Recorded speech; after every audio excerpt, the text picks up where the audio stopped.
Now this story will be a remake of a much older episode. It's Chip and Dale, a nutty visit to the zoo. Chip and Dale, Two little chipmunks were having a busy day. They were gathering nuts for their winter's food. One by one, Dale tossed the nuts up to Chip in their tree, and Chip swiftly soared each away. Toss, catch, catch. They had been at work all day. Suddenly Dale cried, "Look at this one!" And he threw up yet another nut. Chip took a look at the nut that sailed up. It was long and strangely shaped. "Open it," said Dale, scrambling up the tree. So Chip snapped it open. The shell was paper thin. Inside was not one nut, but two.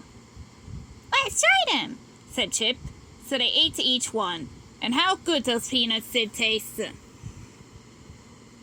"Let's find some more of these," said Dale. "Okay," said Chip. So away they went, racing up and down their tree and other trees nearby. They searched high and low for more peanuts, but they couldn't find a single one. Then Chip and Dale climbed up a high brick wall that stood near their tree. Beyond the wall was a zoo. There were lots of big animals behind fences, and outside the fences were people tossing peanuts to the animals. "Look at that!" cried Chip. "Let's go!" said Dale. But where should they go first? The monkeys looked too lively. They caught every peanut that was thrown to them.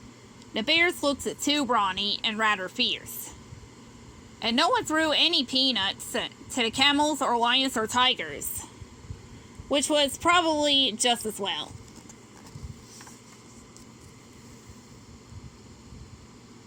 "How about this then?" asked Dale when it came to the seals' pool. The seals looked friendly, sitting on their rocks, and they were clapping their flippers as if they had just had a treat. "I'll try it," said Chip. So he scrambled up onto the rocks beside the seals. But instead of tossing crispy peanuts, the zookeeper threw him a fish.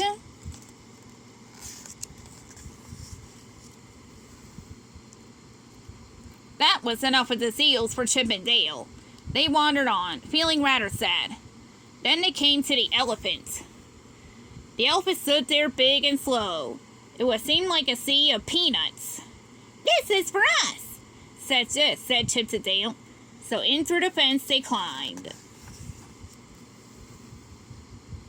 They scooped up whole big armloads of peanuts. Then ever so quietly, they started for the wall that stood between the zoo and their hollow tree. Dale tossed his armload of peanuts into what he thought was the doorway in their tree. "Why, that's the elephant's mouth!" cried Chip. "Mouth!" cried Dale. And he ran away so fast that he bumped into Chip at top speed and scattered Chip's peanuts everywhere. They were not ready to give up, though. They waited in the shadows until the elephant was busy again. Then they filled their arms once more and started for the wall again. They made it to the top of the high brick wall with their armloads safe and sound. Then, rat-a-tat-tat! They were pelted with nuts from behind. The elephant had spotted them at the last minute and was shooting peanuts at them from its trunk.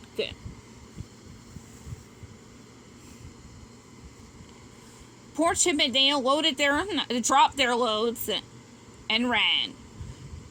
They hid behind some tree branches until all was quiet again.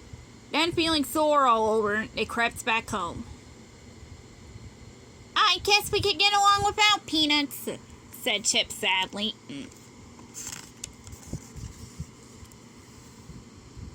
So they went back to work. They went on their own store of nuts.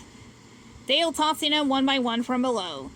Chip catching them up above. But they were so tired now that the work seemed very slow.